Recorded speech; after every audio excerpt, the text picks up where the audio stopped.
What is it like taking over from another actor for a start? Well, it's interesting, because the first film was a while ago. I can't remember how many, maybe 4 or 5 years. At least. Yeah. At least, yeah. So you sort of, with respects to Brenton, you get to come on and do something new. It's in this film the parts expanded, the world sort of expanded and developed. So you get a. I mean, as a fairy tale prince, he's kind of one of the more active ones. Yeah. He gets to do stuff. Like, I mean, Prince Charming only gets to try on shoes. Yeah, exactly. He's sort of part of the strive for change a little bit. He's sort of active in the way he's trying to do stuff and the way he's trying to rule. I think it's good as well because it's sort of representative of like a modern royal in the sense, if, for example, Prince Harry and Meghan, trying to do the best and rule in the most sort of liberal and fair way. In those terms, yeah. I mean, visually it's so amazing. Yeah. And you escaped the worst of the makeup chair, I think. Yeah, I have it quite easy. Yeah. How long did you have to sit for? Well, I have a wig, so it was an hour maybe, but compared to some of the other actors who spent like 4 or 5 hours. I know, you got away lightly.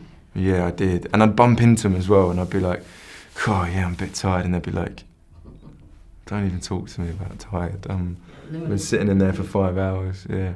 This size of it, you've done some really interesting work, but this size of a production for Disney must be a real change. Yeah, I guess so. Yeah, it's sort of a lot. Even the press is a very different experience, I suppose. Yeah, I think the scale of the sets as well. Like I remember on one of my days filming, I had to make a big speech to about 400, 500 people. And I remember just being, and it was, they'd created the outdoor set, and I was there sort of standing in the middle. And I was just like, how have I managed to get here, and what am I doing? Yeah, it was mad. It was crazy.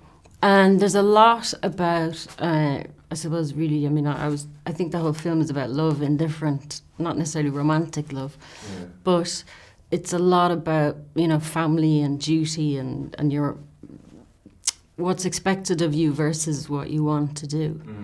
So, that's also, it's a very interesting kind of moral dilemma, really, for young people in the separation from family. Yeah, of course. I think it's important as well, and it's a really good point because, like, sort of coming up against a morality that your family carry, or a sort of way of doing things, or even that, it feels to me like a coming of age story in the sense that Aurora's character is growing up and she's becoming a woman, and it's like, well, she wants to make decisions for herself and she wants to move forward in a... She's in some ways the wisest. Well, both of you are in some ways the wisest characters. Well, no, she certainly is, and I think her character represents that struggle as well, and she's so good, and she characterised it so well.